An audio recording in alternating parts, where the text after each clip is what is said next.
You're muted, Greg. Oh my gosh, you have muted yourself. Way to kick off the show. Hey, everybody, welcome to the Con Hour. And I jinxed myself by saying my opener has been freezing lately, and sure enough, it did right at the end. Go figure. Well, good, happy Friday morning, everyone. At least it's Friday morning here. I think it's afternoon where Charity's at with Starbase Indy. And we have a wonderful Saturday for me. I don't know how we did that. Saturday. My days have been going so mixed up. It's been 2 weeks. Greg, man, you got to pull yourself together, man. You got to pull yourself together. I told you I was abducted by aliens last night. They took me back in time, so you know. We're experiencing some temporal anomalies. It's fine. That's what it is. And I mean, what? Sci-fi convention. There we go. That's the best way to have it. But one thing that I do want to do is welcome Charity and Starbase Indy to our show. And one of the things we do want to talk about is STEM, because Galveston Robotics and Galveston Esports deal with STEM. So let's hear how you work with STEM and everything that's in that process with y'all's show. Yeah, so Starbase Indy is focused on Star Trek and how it correlates with bringing STEM into our lives today. So we look at everything through the lens of Star Trek, but we're looking at STEM and language learning. And so we bring in some of the great thinkers of our area, at least, and some other areas around us. We bring in some professors from local colleges to talk about some things that they're studying. And then we bring in scientists from NASA and other great institutions to give us some information as well. Oh, nice. So you actually have NASA coming. And do y'all, I know there's a lot of people around here that build like set merchandise or I can't even think today. My brain's just all out there. Forgive me, everybody. My brain's just blown today. Shame on you, Greg. Shame on you. See, Amy's going to keep me straight before long. But y'all have people that come in and set up floor. Demonstration things. Thank you. No, we don't have like I know Galveston Esports had NASA in to set up some things there. We don't have any of that, but we have Juniper Jarala is one of our guests. She's from NASA, and then we have a couple of other speakers who have worked with NASA who are going to be sharing with us some stage time about different aspects of what NASA is doing right now and has done in the past. Oh, okay.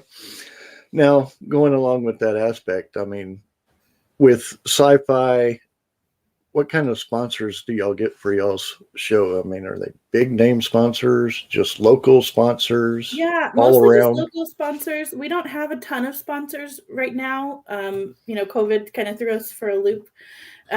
We didn't have a convention last year, so we're down on sponsors. Our sponsors are really our family, our local convention community.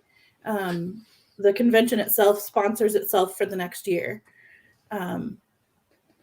So we have a variety of interesting experiences for our guests, including we have a star badge holder option. So people who are willing to pay a little bit more for their badge, they have a specialized badge, special seats. They get a dinner with the stars ticket. They get some special guest time.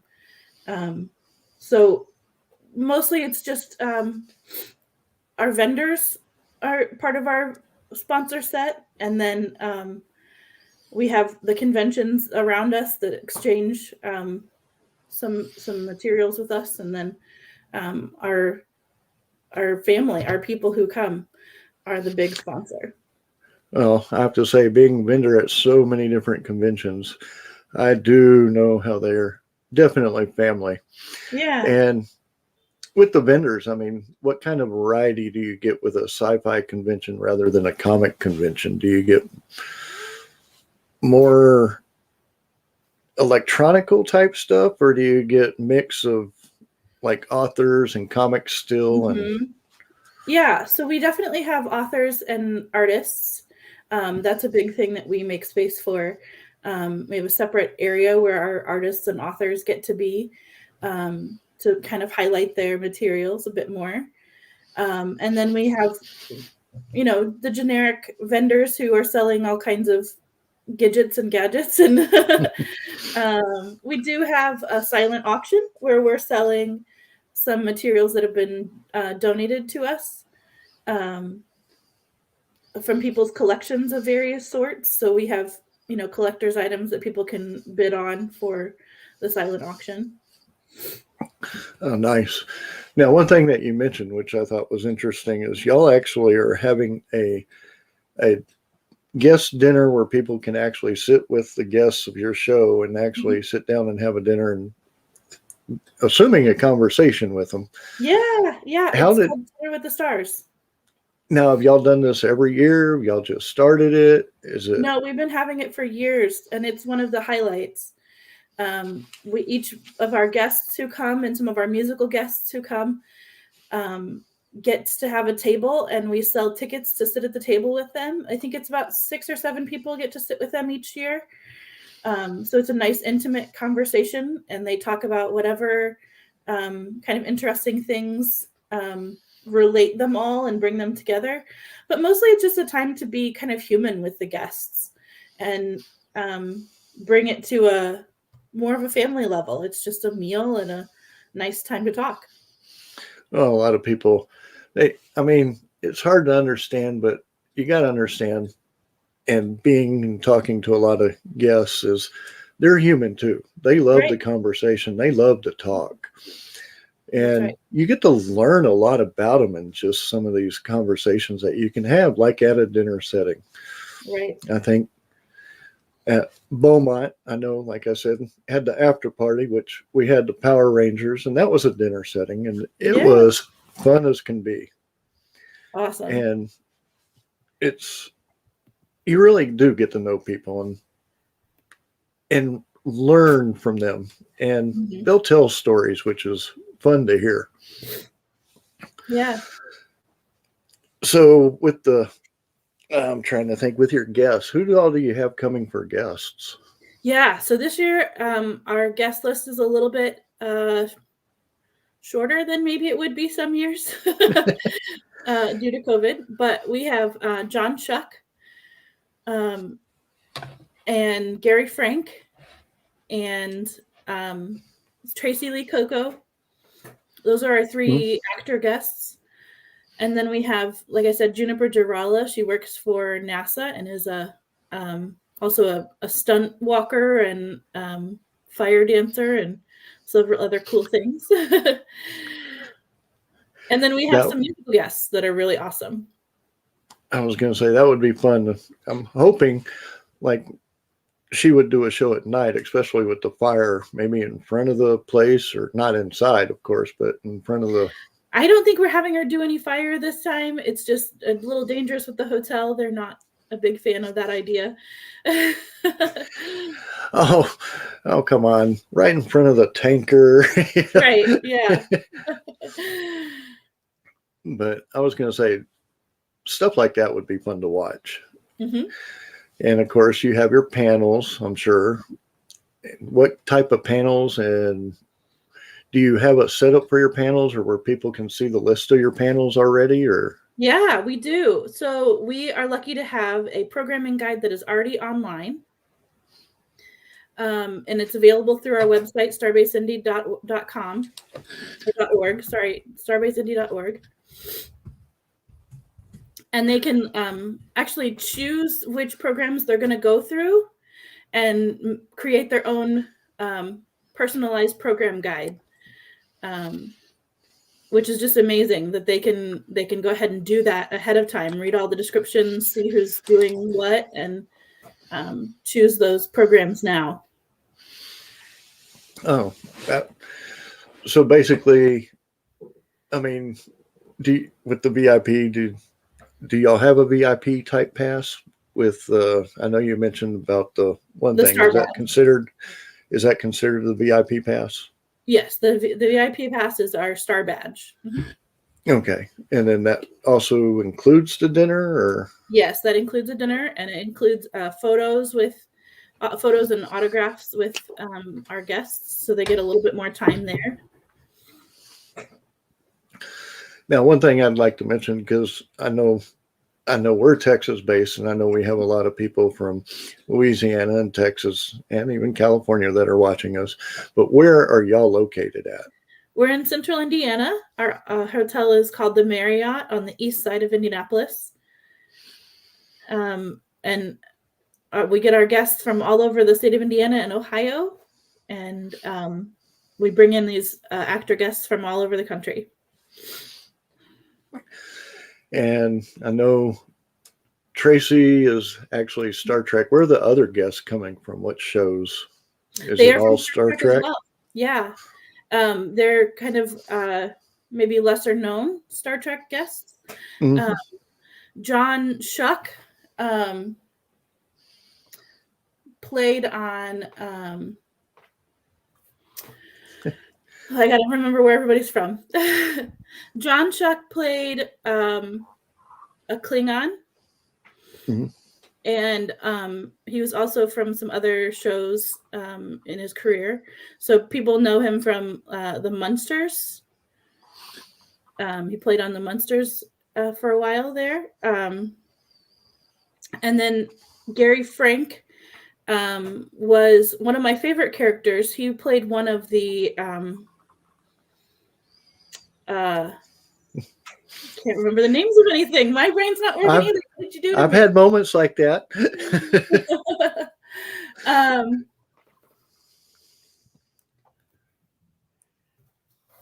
Gary Frank is. Let me get his whole thing come up. He was in The Family and a series in the 70s.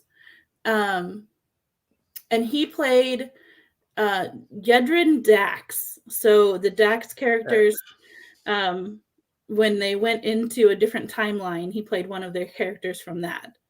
Okay. So if I'm correct, that's Deep Space Nine? Yes. Let me think that. Yeah. Yep. Deep Space Nine. Yep. Had to think there for a minute, but I got it. First try. Yeah. Yay. Yep. And everybody, just so y'all know, Amy is blacked out right now. She is doing actually 2 podcasts at once. So when you see her black out like this, go ahead and just start asking her as many questions as you can. And of course, I'm waiting for her to come back on saying, "What the hell did you just do?"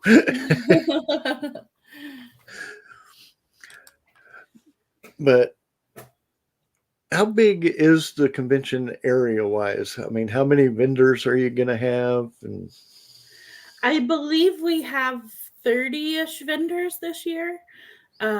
We just moved back to a hotel that we were in several years ago, and we had moved to another hotel for a bit and moved back now to this hotel. We have about 500, 600 in attendance in our convention each year. Not a huge convention, but it's intimate. You know, we know a lot of the people, and we call it our Star Trek Thanksgiving. So it's part of our family. Well, that was one thing I did want to ask is, y'all chosen Thanksgiving weekend. How long has it been Thanksgiving weekend, and why did y'all choose Thanksgiving weekend? Oh, I don't know how long it's been on Thanksgiving weekend, but I'm fairly certain it's been the majority of the time that it's been going on. I've only been with the convention for the last 6 or so years. But we choose Thanksgiving weekend because, one, we get a good deal on a hotel. But also because for a lot of our folks, Thanksgiving is a family-oriented, very conservative and sometimes stressful event for folks. You know, they go back to be with their generic family, their biological family, and that can be really hard. And for a lot of us geeks, we don't fit in with our families as well as we'd like to, maybe. So then afterwards, they can come and be with their chosen family or their geek family and feel more at home and be refilled by that before they go back into the world. Now, one thing that we talked about a little bit beforehand is y'all actually like rotate the responsibility each year. That way it's not all stressful continuously for just one person. Correct. Yes. Yeah. So this is my first year as con chair. I've been serving on the board for a couple of years and have served the convention in other ways before this, but somebody else will be con chair next year. They get announced at the end of the con.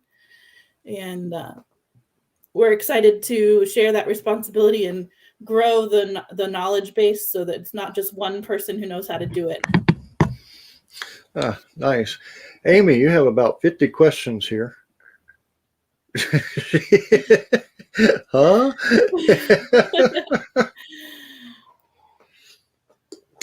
She knows I'm lying.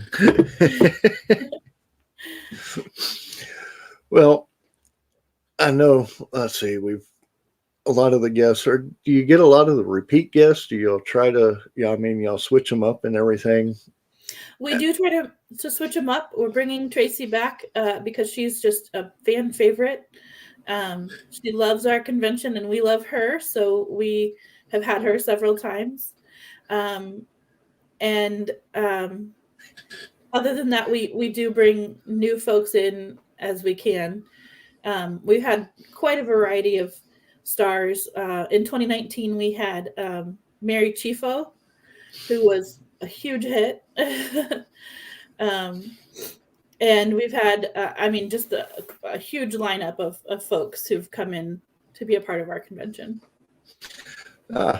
So I know, like I said, with the Comic Cons and stuff like that, you get a little bit more of a variety. Are y'all limited with what y'all have being sci-fi or based on science fiction with your guests? I mean, we always it's hard to that are Star Trek related. So everybody's been on Star Trek in one way or another, or they are a science guest. Okay, so basically Star Trek, and then of course your science. Which, what do y'all do with STEM to work with the community? Yeah, how does that? So we are a 501c3, and we can provide STEM training throughout the year. We do some other ways of sharing our STEM knowledge, and we support some of the other local things that are happening so that we can be a part of bringing STEM to the community. So definitely, do y'all work with, what schools in y'all's area do y'all work with, or do you work with schools, the libraries, all of it, or? Yeah, we have Purdue University is here in Indiana, and we have several professors from there who come to bring us information. We have a really cool organization that helps us with the convention called Gal's Guide to the Galaxy, and they have a library here in Indianapolis based on women's history and women's literature. And they bring us Uhura's Training Academy each year, which is just an amazing opportunity to learn about what Uhura brought to Star Trek and what she brings to our learning now. I'm trying to think here. Amy, I know you've been working double shift there. What kind of questions might you have? If I'm trying to do the sideways look here. I know you got something in your head. You always have a question. Greg, yes, I always have questions. Always. But no, my mic went alien, so I didn't hear the last part of the conversation because you guys got abducted by aliens. So it happens. I'm going to say it's Friday again. Hell, I might go back to Thursday now. See what you're doing. Yeah, we were talking about Uhura's Training Academy, which is an amazing all ages based training material that is brought to us by Gals Guide to the Galaxy, which is a group that focuses on women's literature and women's history. And they have a library here in central Indianapolis where they can people can rent or borrow books like a regular library. Wow. So how did that all like start and come about? Because that is fascinating. I've actually never heard of that. So did we, go over how that all kind of came about? Am I re-asking questions? I'm sorry. No, you're fine. So Gals Guide to the Galaxy is brought to us by an amazing group. It was the kind of brainchild of a woman named Dr. Leah Leach. She's in our community here in Indiana.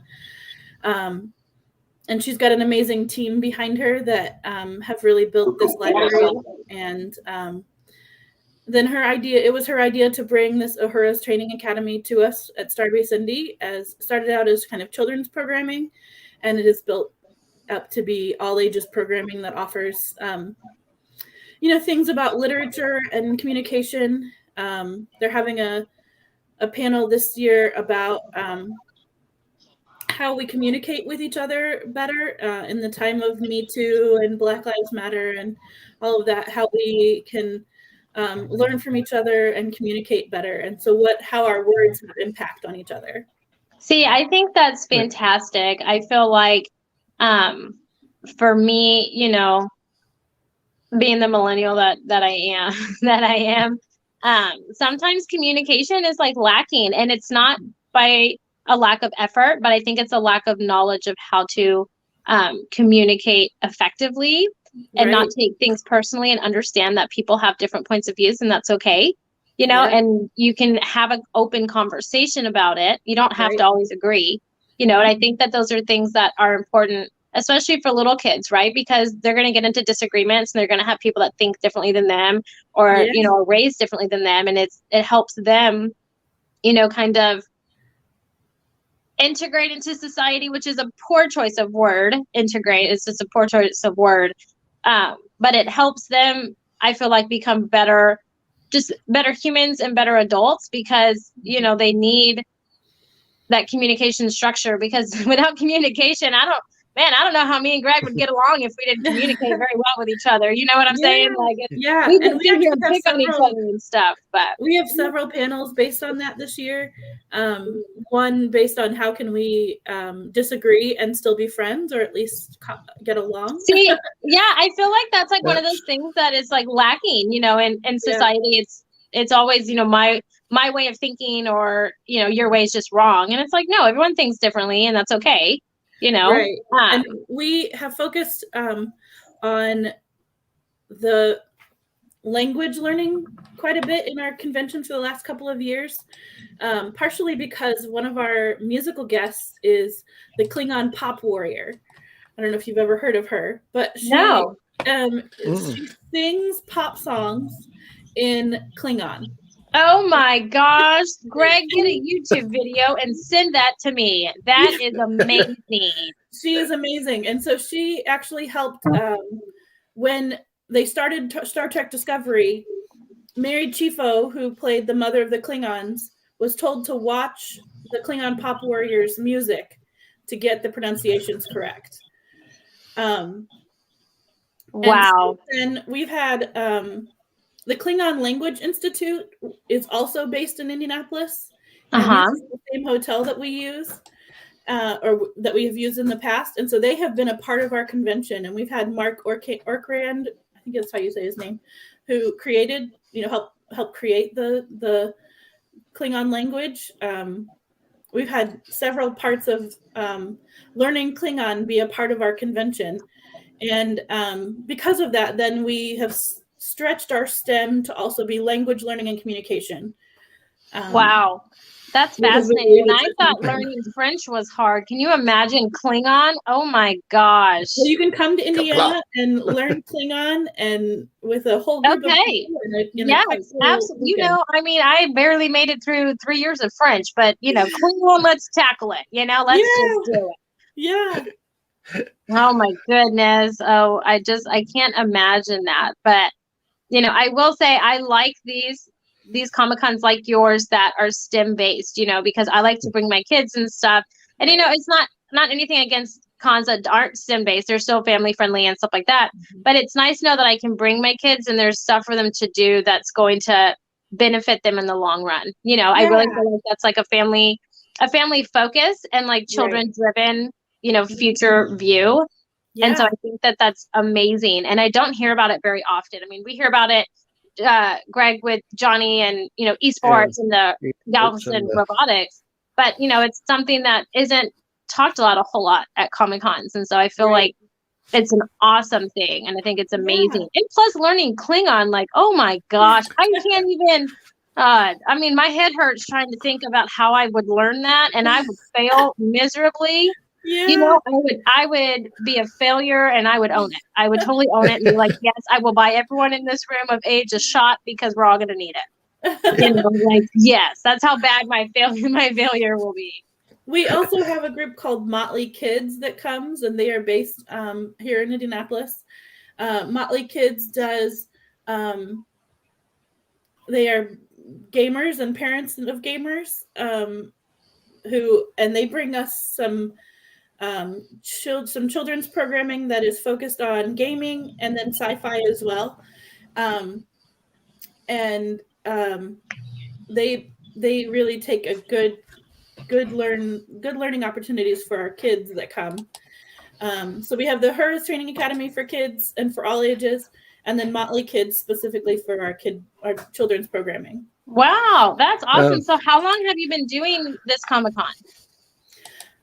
50-something years. Oh my goodness. So what established 1988 it looks like. Oh, awesome. I think we had a few before that, but it's nice. So what are some of the guests that you're going to have this year? We have John Schuck, who played a Klingon in Voyager and Deep Space Nine.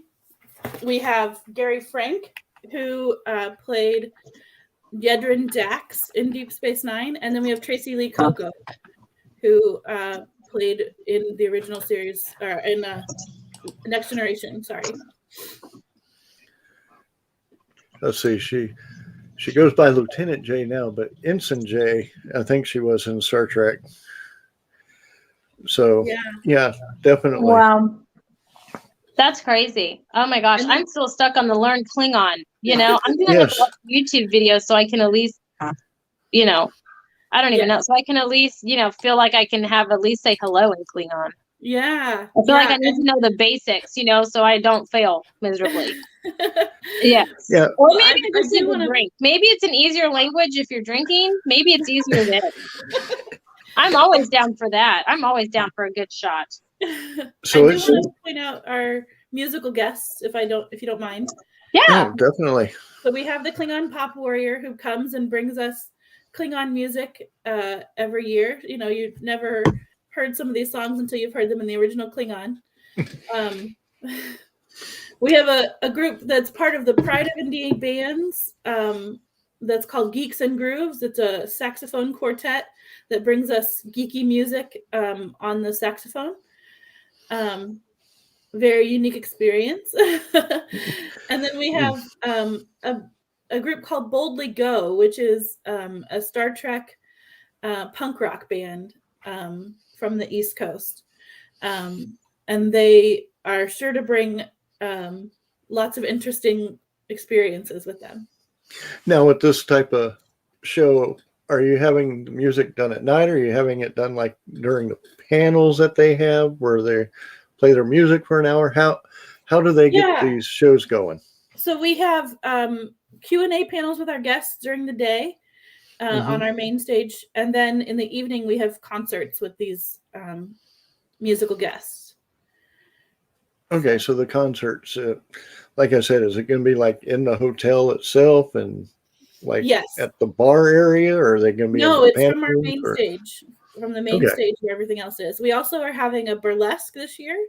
So Star Trek burlesque, which should be interesting. Wait, did you just say burlesque? Yeah. Yep. Oh my gosh. Oh my gosh. Please tell us about that. Like, I totally have to mute myself on what I'm doing because I heard burlesque and I was like, oh yes. Oh my gosh. Please tell us about that because that is unique and amazing. Yeah. We are really excited to have some of the indie burlesque folks come and bring us a really interesting show based on sci-fi and Star Trek and that kind of thing. So it'll be geared towards us. And beforehand, the Uhura's Training Academy is going to teach us about Josephine Baker, who smuggled information from the French Resistance during World War II using a variety of she brought these things in through burlesque during World War II. And so that's, we're bringing the STEM in, bringing the fun in. Did you little bit of say it's a history. sci-fi burlesque? Yes. Oh my gosh, Greg, I need to go to this. Oh my gosh, that is so awesome. So what are some of the sci-fi burlesque outfits or shows? Are you gonna have, do you know? I don't know yet. I'm excited to find out. But oh my god, if you could imagine one, from a sci-fi show, what would it be? From Star Trek, I would love to see a Klingon doing burlesque. Ooh, yes. Okay. Bridges and everything. Oh, that would be so cool. Oh my gosh. Yeah. I can't think of the two. I've never seen one, but I watched the movie and I'm dying to see one. I think it'd be fantastic and wonderful. Yeah. So that is amazing. Oh my gosh, Greg. I'm trying to think of the two sister Klingon names in the movie, and I can't think of it. I could just see them doing that. Yes. Yeah. Oh, that would definitely be interesting to watch. Yeah. Now I have to go back with the learning Klingon, and in a panel like that, I would think that a panel like that should be about 2 to 3 hours long. I mean, you're going to want to sit there and learn it. I know they actually have the books and stuff like that where you can actually learn it, but are they going to hand out little pamphlets for basic stuff for the people that come to the panel? We have a variety of things. This year, the focus is not necessarily on learning Klingon, as we've had that in the past more. We often have a panel on learning how to cuss in Klingon. I mean, you can't go wrong with that, right? Nope. And we're having that panel again this year with Alan Anderson, who's going to teach us how to do some cursing in Klingon on Saturday. So how to, not just cuss words, but how to curse someone fully in Klingon. So now I want to definitely hear about all these panels, because all these panels are now sounding like, okay. And if you have one at the same time as another, I'm going to be a little bit upset here. I mean, what other panels? We try to really balance out when we're having what. And this year, my idea that I gave to our programming person was that we would have some about just learning new things, some about experiencing something, some about making something, and some about meeting other people. So those are the 4 kind of tracks that we're using this year. And we're trying not to overlap them too much. So you won't have all the learning tracks at the same time. They'll be at different times of the day so that you can go to all of them and not be upset that you're missing out on the same thing at the same time. Now, the one I kind of like that. It's kind of like learning to meet people. There are a lot of shy people and a lot of held back people that just, they want to extend themselves, but they don't know how. So can you explain a little bit about, do you know how that panel is going to go? Is it going to be just for the cons, or is it going to be out in the real world as well? Yeah. So we're hoping just, I guess partially because I'm a huge extrovert and I just have really missed being with people. And I love meeting new people who enjoy the same kind of thing as I do. So, excuse me. we are going to be having meeting sessions, focused on different ideas around Star Trek. So we are having one for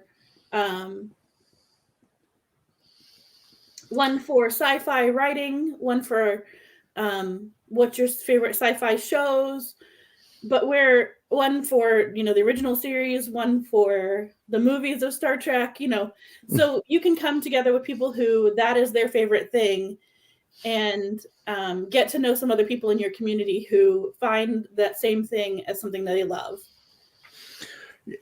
I would be suggesting that this panel be called 10 Forward. Yeah. Yeah. We love that. Unfortunately, it's very locked down to use that wording. Yes, CBS is pretty strict on their. Yeah, so we can't call anything 10 Forward, but we have had some creative naming around that in the past. Maybe we'll get 5 times 2 forward. There we go.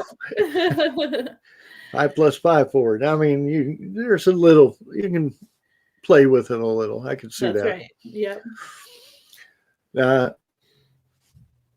I'm kind of like Amy. It's like singing in Klingon. That's still sticking in my head there. It's like singing in Klingon. That would be a show that I'd want to see. Yeah, she's amazing. Yeah. The Klingon Pop Warrior. You got to look her up on YouTube.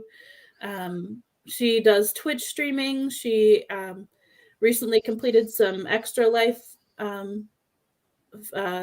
fundraising. So she's really an amazing person. And her work is just wonderful. Like I said, that would be fun.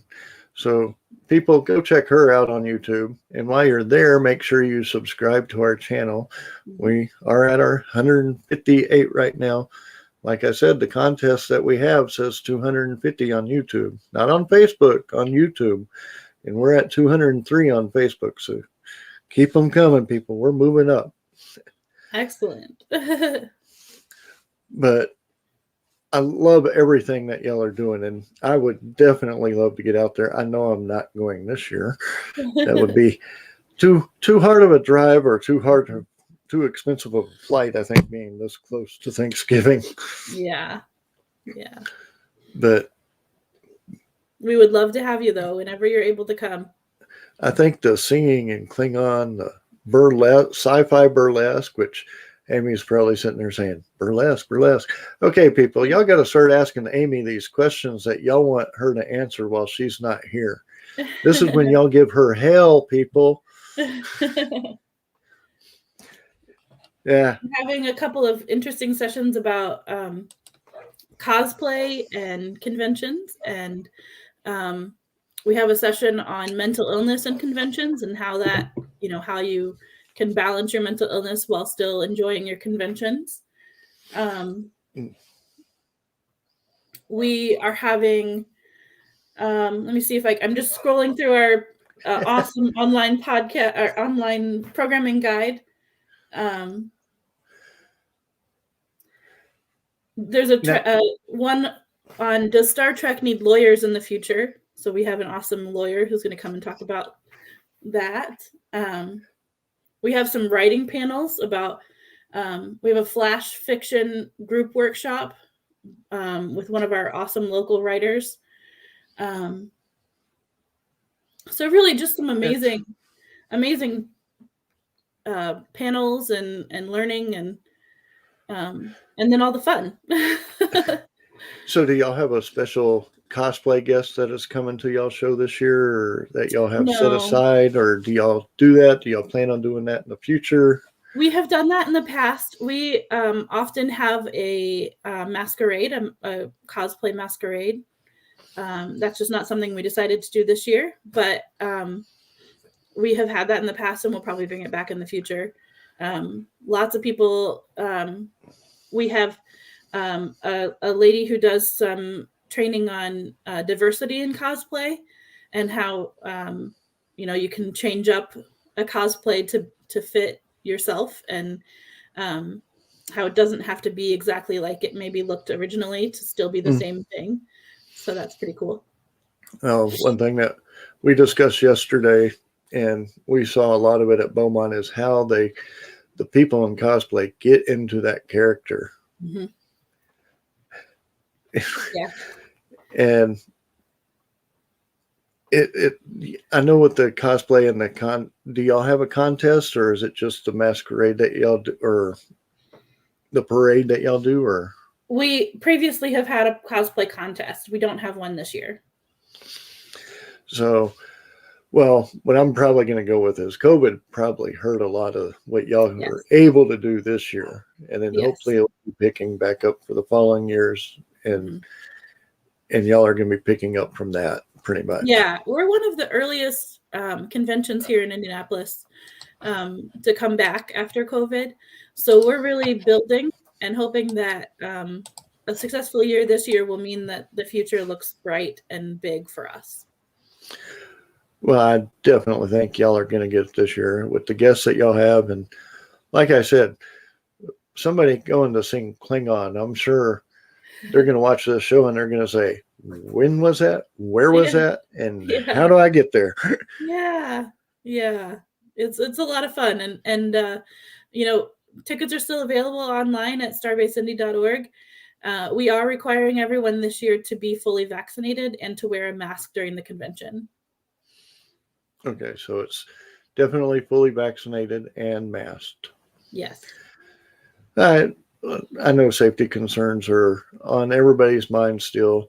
I'm hoping we get through this quickly because it's just all crazy. Yeah. And it's important, I think, to note that this is a fan-run convention, so we don't have an overarching company that is running this. This is all just fan run. None of us are paid for this. None of us are compensated in any way, except maybe a free badge if we want that. But you know, we all pay for the experience just like everybody else does, and we believe in doing this because we are fans of the shows and of Star Trek and sci-fi in general, and because we believe in the community. That's something that you don't hear often, because I know a lot of these conventions do, and like the bigger ones, to me, it seems like they're more in it for the money. They'll get the big name guests so they can charge. And those are the bigger ones, people. They're not the smaller ones. The smaller ones are more, they want you to enjoy yourselves. They are the family-oriented one. And like I said, Comic Palooza here, I'm ups and downs on it right now from last year, but of course I know it's coming a year after COVID, so they had to change things up, I'm sure. But we'll see next year on how that one goes, since it's one of the bigger ones here in Houston. But anyway, I wanted to tell everyone thank you for tuning in. Enjoy our show, and we definitely hope to see you. Well, let me rephrase that. My wife's having surgery on Tuesday, so that show is being moved. We're still going to have it. We just don't know if it's going to be Wednesday evening, Thursday morning, Thursday evening, but we are still having our normal show, but it's going to have to be moved due to the surgery. So we will see you either Wednesday or Thursday, maybe even Monday. We'll see what's going on. But everyone, y'all have a great weekend. Enjoy yourselves. If you're at the Texas Ren Fest, if you're at a convention this weekend, enjoy yourselves. Meet the people, meet the guests, meet the vendors. Without them, you wouldn't have shows. But as of now, everyone, happy Saturday and adios.